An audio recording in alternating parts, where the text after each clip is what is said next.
Como está a sua alimentação? O seu cardápio é rico em frutas e verduras? O Sinal Alerta de hoje vai mostrar um pouco de como ter uma alimentação saudável.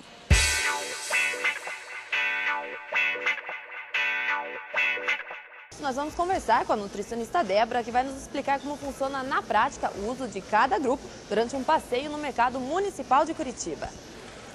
Então, para se obter uma alimentação equilibrada e saudável, é importante que você consuma todos os grupos alimentares por fornecimento de carboidratos, proteínas, lipídios, vitaminas e minerais.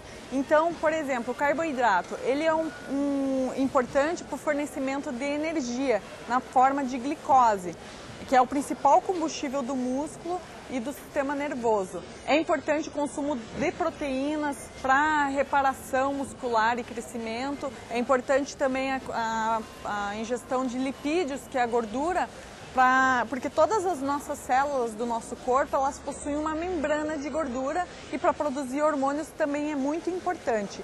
E o consumo de proteínas é importante para reparação e crescimento tecidual.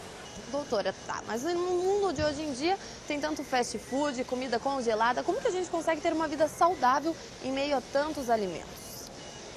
É importante que se haja organização e planejamento da sua alimentação. Você reservar pelo menos uma vez por semana para ir às compras e deixar comprar tudo que você precisa para utilizar durante a semana, para lanche, para um jantar, por exemplo, não que não se jante também muito tarde, né? A gente recomenda que o jantar seja em torno de 6, 7 horas, não 10 horas da noite, né? Então, organização e planejamento é bem importante para você ter uma alimentação saudável. Reservar um dia da semana para lavar os vegetais, deixar tudo arrumadinho, para que você tenha sempre disponível. Então não tem desculpa, qualquer pessoa pode ter uma alimentação saudável, mesmo na correria do dia a dia, tem que ter um tempinho, tem que ter um lugar reservado na geladeira para comer alimentos saudáveis. Com certeza.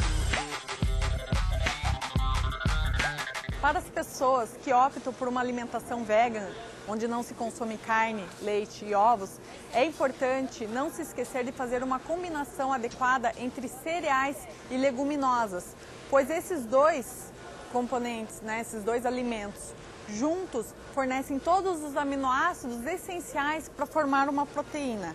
Os cereais incluem arroz, trigo, já leguminosas incluem ervilha, lentilha, soja. É importante também ter um equilíbrio entre as vitaminas e os minerais vindo dos vegetais. Então o vegano ele precisa de uma ingestão bem grande, bem rica de vegetais e frutas para fornecer todos os nutrientes essenciais.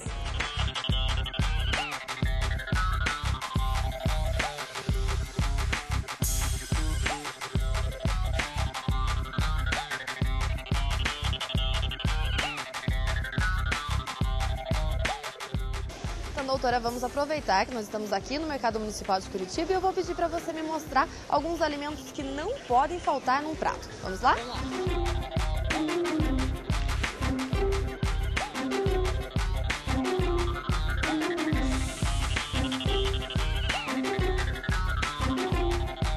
A dica que eu vou dar para constituir um prato saudável e saboroso deve ser constituído dos seguintes alimentos.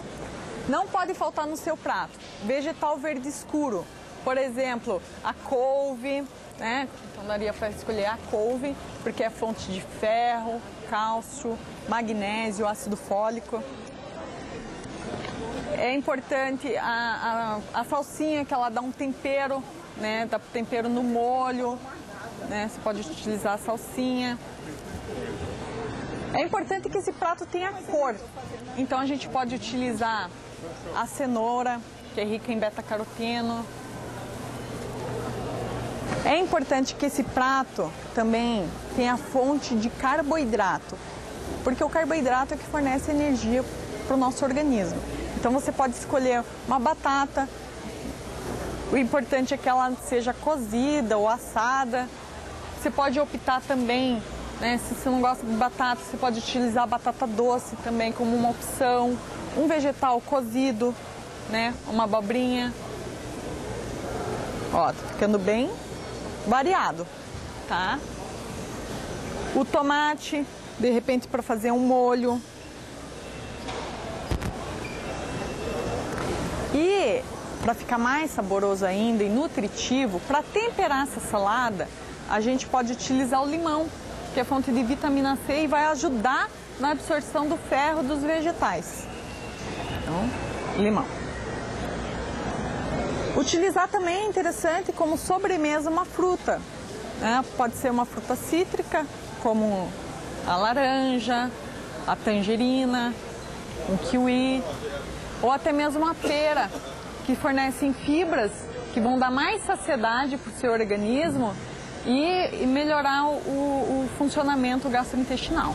De acordo com a nutricionista, o ideal é que sejam feitas refeições de 3 em 3 horas durante o dia. Então segue uma dica dela para um dia saudável e sem fome. No café da manhã, você pode comer pão integral, salada de frutas e até mesmo biscoitos. Com pão, pode usar mel, geleia sem açúcar, óleo de coco. No lanche da manhã, a nutricionista recomenda fruta ou até mesmo 30 gramas de chocolate meio amargo. No almoço, arroz integral, polenta cozida, batata, aipim, batata doce, sempre cozidos ou assados, carne bovina, aves, peixes ou ovos, feijão, ervilha, lentilha ou soja também devem fazer parte do cardápio. Saladas e legumes cozidos à vontade. Tente sempre dar preferência a uma porção de vegetal verde escuro, como brócolis, agrião, couve ou rúcula. No lanche da tarde, você pode comer um pedaço médio de torta ou uma fruta, biscoitos de polvilho, café e chás. O jantar deve seguir o cardápio do almoço ou ser substituído por uma torta salgada, sopa de legumes com carne. E depois do jantar, uma fruta ou vitamina com frutas. Lembrando que as quantidades dos alimentos variam de acordo com as necessidades individuais de cada pessoa. Uma boa dica também é sempre que puder adicionar às refeições semente ou farinha de linhaça, semente de chia, gergelim, óleo de coco ou azeite de oliva. Doutora, eu particularmente preciso sempre comer um doce depois das refeições. Isso é saudável? Tem como eu compensar um chocolate com outra coisa? Como que funciona? Bom, geralmente as pessoas que sentem muita necessidade por doce são aquelas que, por medo de engordar, começam a cortar os carboidratos da alimentação. Então acaba sentindo mais vontade de comer doce porque ela precisa de energia. E o doce fornece glicose instantaneamente na nossa corrente sanguínea. Então, para se obter, né, é importante você ter uma alimentação equilibrada para diminuir essa vontade louca de comer doces. Então, o que a gente permite numa dieta saudável e equilibrada é que você inclua alguns alimentos que trazem benefícios para o organismo. Por exemplo, o chocolate.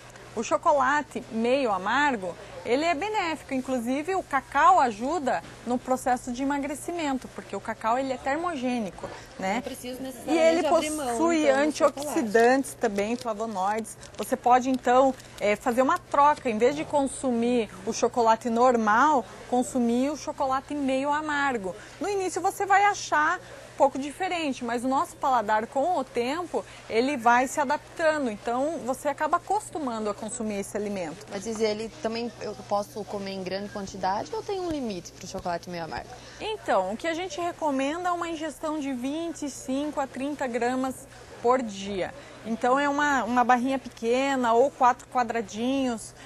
Depende um pouco da necessidade energética de cada pessoa, né? Às vezes pode até ser 50 gramas de chocolate, mas depende muito de indivíduo em indivíduo. Você pode utilizar para adoçar o mel. O mel possui várias funções importantes, é considerado um alimento funcional, quer dizer, ele traz benefícios para a saúde, inclusive ele é considerado um pré-biótico, ele ajuda na parte intestinal. Para carregar você pode utilizar, né, a banana passa, né, que é um pouco mais docinha, você já está, né, consumindo uma fruta. A uva passa também é indicada. A uva passa também, né? Então as frutas passas, de um modo geral, já auxilia, já quebra um galho. Substitui um pouco aquela vontade. Substitui aquela vontade. E aqui, no caso, a gente tem o alimento cristalizado, né? As frutas cristalizadas, elas também têm bastante açúcar, elas podem ser consumidas? O ideal é que se consuma A fruta em passa, né? Por exemplo, só foi desidratada, quanto menos açúcar, melhor. É lógico que não tem problema, de repente, enquanto você está fazendo essa transição de tirar o açúcar da sua alimentação, inicialmente não tem problema. Mas o ideal é que futuramente se corte totalmente o açúcar. Dentro de uma alimentação saudável, encontramos os alimentos orgânicos, que são aqueles que utilizam em todos os seus processos de produção técnicas que respeitam o meio ambiente e visam a qualidade do alimento. Desta forma, não são usados agrotóxicos nem qualquer outro tipo de produto que possa vir a causar algum dano à saúde dos consumidores. Aqui no Mercado Municipal de Curitiba existe um espaço destinado apenas aos alimentos orgânicos. Débora, qual que é a importância desses alimentos orgânicos para a saúde? O alimento orgânico, nutricionalmente falando, ele é interessante pois ele é livre de agrotóxicos. Existem dietas que a gente utiliza, chamadas dietas detox, em que o indivíduo utiliza alimentos orgânicos, alimentos que não são industrializados também, para diminuir a carga tóxica no organismo. Isso auxilia até no emagrecimento, melhora a qualidade de vida, enfim, é bem interessante. Hoje, a gente pode encontrar alimentos orgânicos com um custo acessível. Por exemplo, os vegetais verdes escuros. Você encontra alimentos, um espinafre, por exemplo, num preço de R$ 2,50, que você pode incluir no seu dia a dia, no seu prato. Inclusive, você pode congelar em porções, já higienizar, porque assim, o que as pessoas reclamam muito é que compram um vegetal e ele estraga na geladeira. O que você pode fazer para prevenir isso? Você pode, na hora que você compra, né, vários vegetais, você consegue fazer isso, higienizar e guardar já em porções pequenas, colocar no congelador e incluir nos caldos, sopas, ou de repente, na hora que está esquentando a comida, colocar por cima, que é o caso do espinafre. Desses alimentos que a gente está vendo aqui, o que a gente pode misturar? Qual é a dica que você dá para a gente usar em casa? Bom, é interessante que se consuma vegetais verdes escuros todos os dias, porque ele é fonte de ácido fólico, ferro, inclusive cálcio. Então, é importante que você consuma todos os dias pelo menos 1, 2 porções de vegetal verdes escuros, né? Que é o agrião, espinafre, salsinha também, couve. E se o alimento é orgânico, ele é mais saudável, você não está ingerindo o agrotóxico, né? Então, por exemplo, alimentos que são da época, eles geralmente são de um custo menor. Então, às vezes é interessante a pessoa dar uma... Compensa. Né? Você vai no mercado, às vezes você encontra a couve com quase o mesmo preço do orgânico. Então, por que não optar por um orgânico? Né? Então é interessante a pessoa às vezes dar uma olhadinha, passar no orgânico, que é um investimento para a saúde e para o bem-estar. Carnes também fazem parte da alimentação orgânica. Os animais que oferecem essa carne são criados a pasto, sem adição de agrotóxicos ou adubos químicos. Eles não são medicados com vermífugos ou hormônios, são tratados apenas com fitoterapia, homeopatia e acupuntura. Agora que já vimos sobre uma alimentação saudável, nós vamos conhecer um pouco sobre pessoas que vivem só disso e não comem nem carne. É no próximo bloco.